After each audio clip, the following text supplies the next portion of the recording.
All right, welcome back, guys. We are here for round two of the Celiostats tournament, and up next we have Patricia Gonzalez Walsh up against Azul Garcia Griego, two players you might know very well.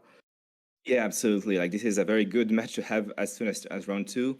Patricia might be the less well-known of the two, but she's still a very accomplished player from Argentina. She won a special event 2 years ago. She also made top 16 at Worlds back in 2012. So she has been playing the game for a long time. And Azul, of course, Yeah, is Azul, yeah. We we right? we can go on about Azul's accomplishments for years and years to come. This man is probably one of the greatest players of all time at this point in time. Most notably known for his Players Cup 3 win, a very famous streamer, and a great personality in our community overall. But this Yeah. matchup, we'll talk about the decks they're playing if we remove the name tags real quick.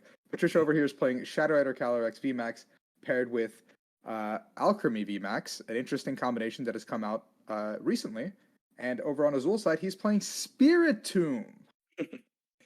Yeah, this is a matchup. So Spiritomb has the advantage of hitting calyrex for weakness, which which can matter a lot in this matchup. It's one of the reasons why Spiritomb is doing well right now. However, it's not that's not everything, right? Because, for example, calyrex, the calyrex V's Astral Barrage can be very effective against Spiritomb if Azul, sorry, doesn't find Cape of Toughness early on. Also, alcremie VMAX is weak to metal and not to dark. So that's another curve that Patricia can use in this matchup, which isn't weak to Spiritomb's attackers. Absolutely. Yeah. Alchemy VMAX here does not get one shot by the Spiritomb unless, well, I guess everything pretty much goes wrong. But Yeah.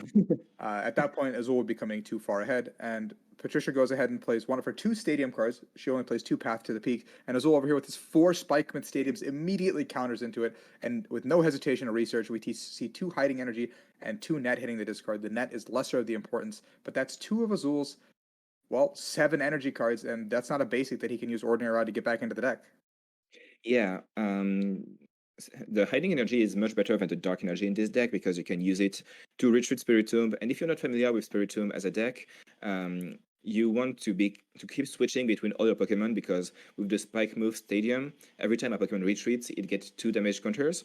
And the point of Spiritomb is to have a lot of damage counters on it, so it hits harder. So you want to keep using Switch, Escape Rope, Scoop Up Net, and so on to move your Pokemon around. Like an endless cycle that of like when you're watching the Spiritomb player, it just feels like they're doing the same actions over and over again and moving the same Pokemon into the active. But slowly but surely, they're accumulating damage onto their board to build up these one shots. But in this matchup specifically, you don't need that because we already talked about the Dark type weakness that Shadow Rider calyrex plays. Azul just fearlessly dropping three Spiritombs onto the board, a Cape of Toughness. Let's see what that last card in his hand is. Yeah, is it? He already played a supporter, He so did. He it could be. researched.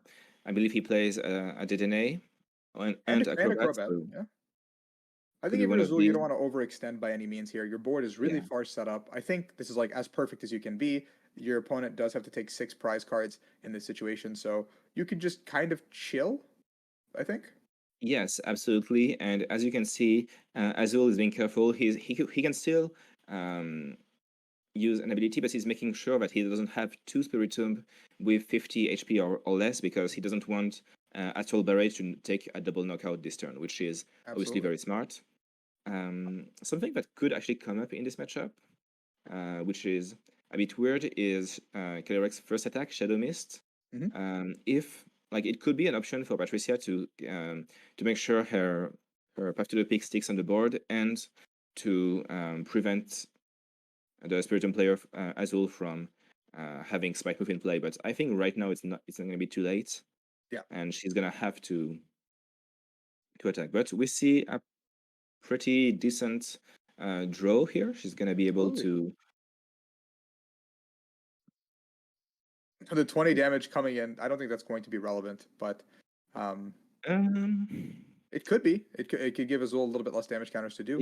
it's actually irrelevant, right? Because Spiritomb hits for multiple of 30 plus 10.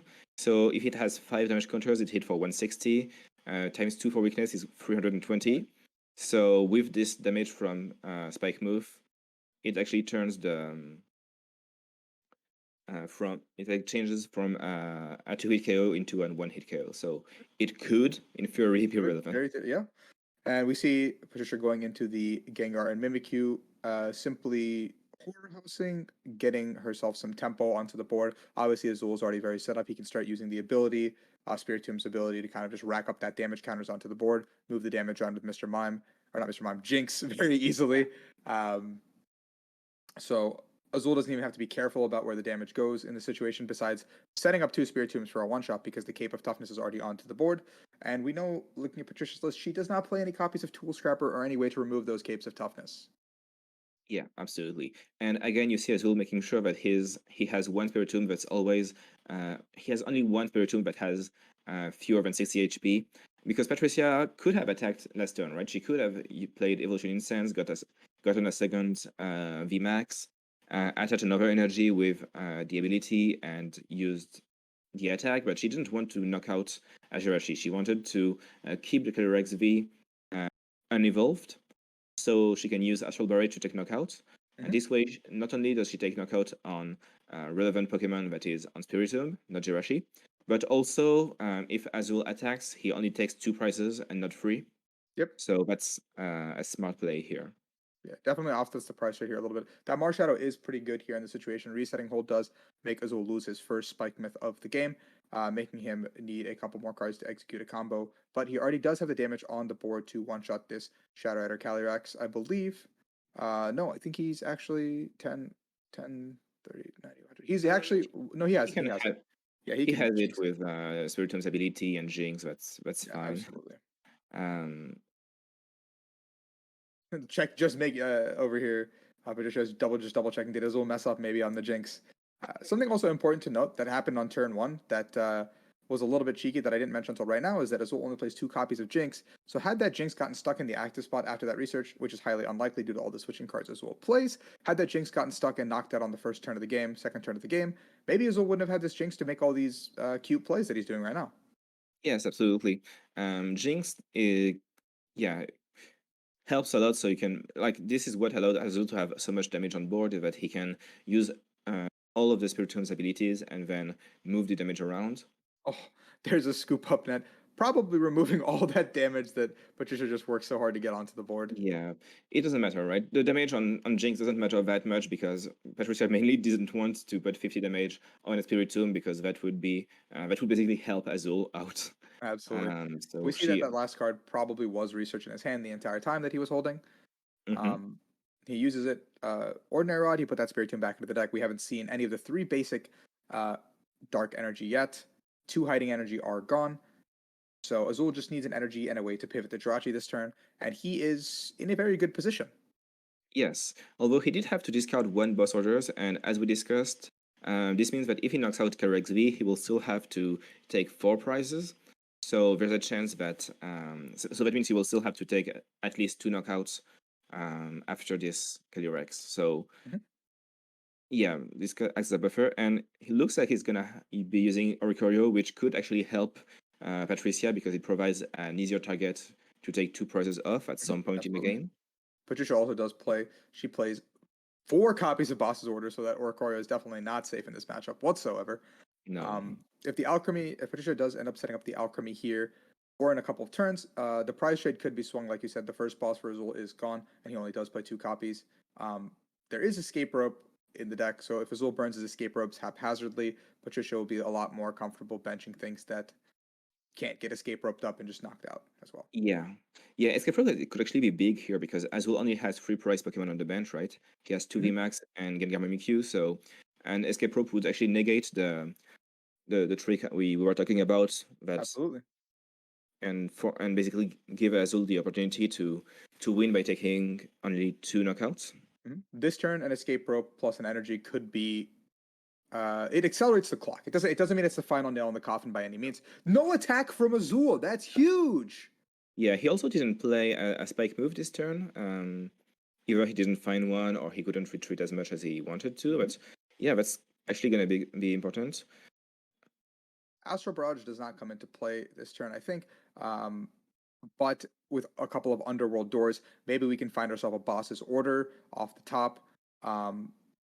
And maybe get rid of Yeah, that Oricorio on the board if we had gotten there, but it doesn't seem like Patricia intends on digging any further. no. Maybe if I was Patricia, I would have looked to make a play where I accelerate onto the board. You do have the switch in hand, so you can pivot into that balloon Yeah. at any given point. So But I think she's content just taking the 5 damage counters onto the board. yeah, that's a smart play. Like Patricia is like, okay, I cannot take any knockout with Astral Barrage this turn, but so what I'm gonna do is I'm gonna Astral Barrage on both of your Spiritomb. Obviously, that you have a lot of damage counters, so both Spiritombs are like Azul gonna be able to take a knockout very easily this turn. But on the next turn, she can use Astral Barrage again and knock out these 2 Spiritombs. Yeah.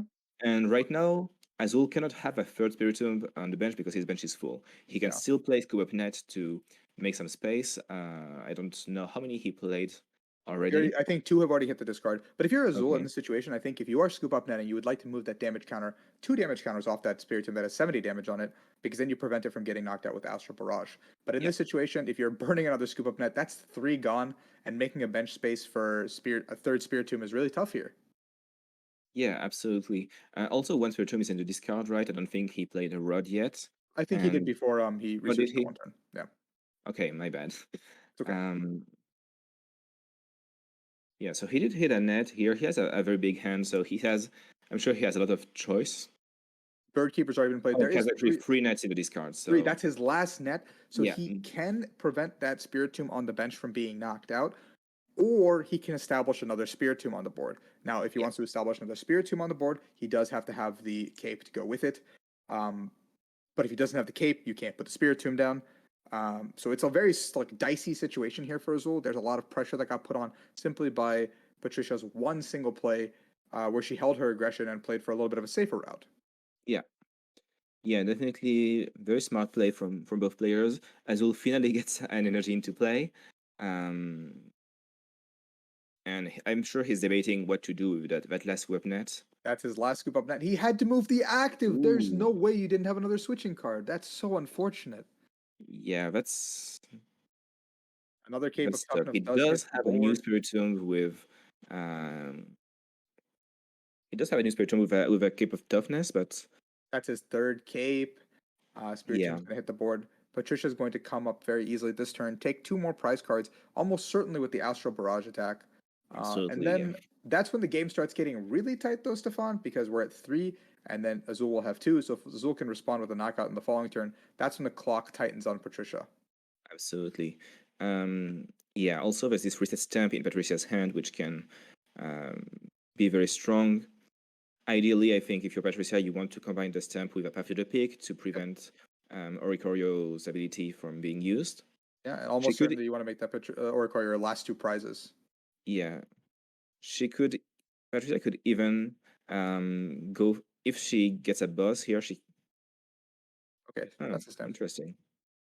Maybe All this right. maybe this is the turn. Maybe this is the turn you're thinking the Spike Myth can't hit the board. Maybe this turn you're thinking I'll be okay if I can just get my Astral Barrage off.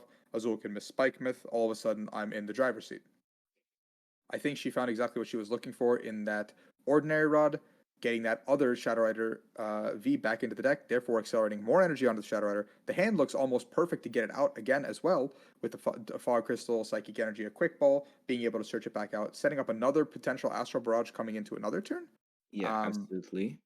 so pretty ideal cards to draw off that Dedenne. No supporter yet still as well.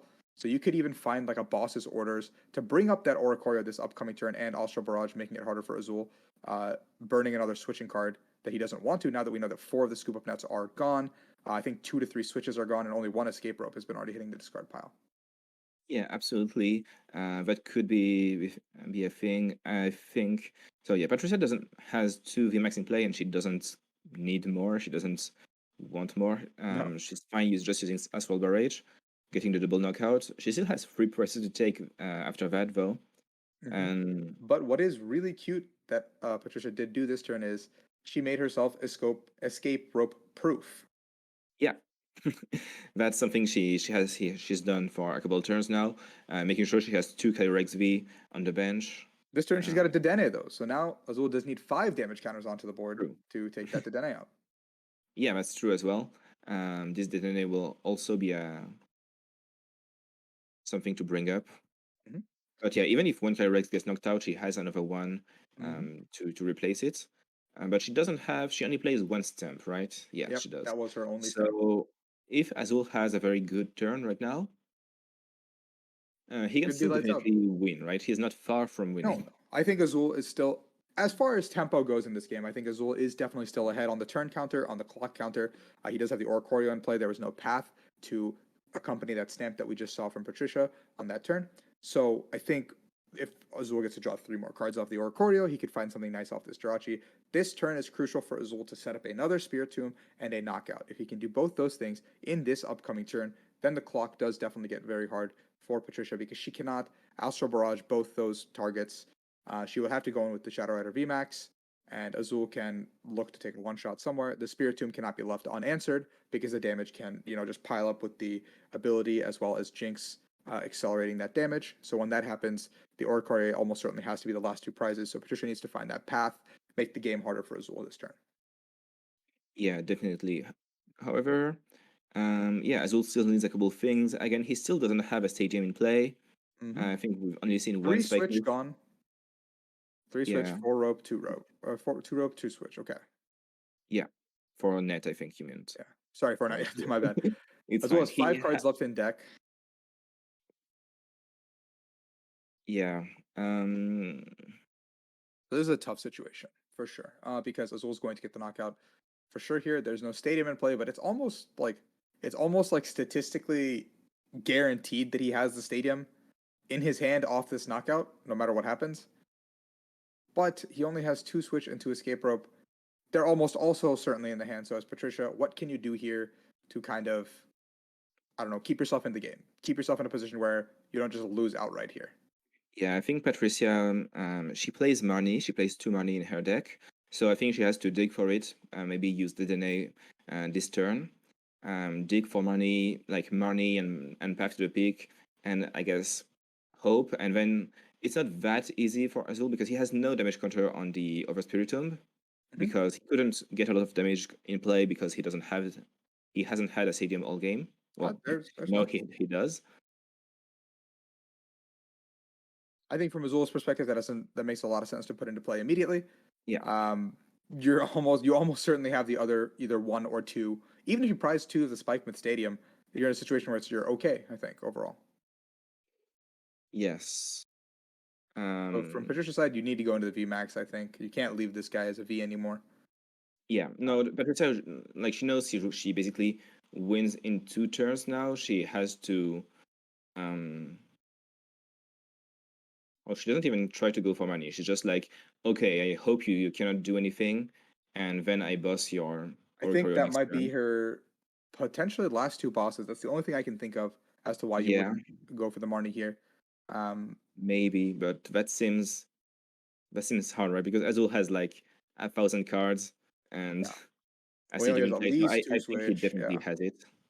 There's a spinner. If the third dark is in the, he just ordinary routed back. What am I talking about? Unless Patricia's Marnies are also discarded, and then in this case, I There's could weeding. see, Yeah. yeah. Yeah. There's rope. It doesn't matter what gets brought up at this point. The This is energy. actually the best choice because Spiritomb needs 6 damage counters, but yeah, we're gonna see the 6 damage counters, I think. I believe it's only 5 because of the 10 plus. That makes a little bit of a difference. Oh yeah, I don't know. Okay, so I'm sorry, I don't know why I thought it has 330 HP. Yeah, it's only 320, so It's only a I was slightly wrong weaker earlier when verse. I talked about that early game. Sorry, I don't know why I thought it was It's okay.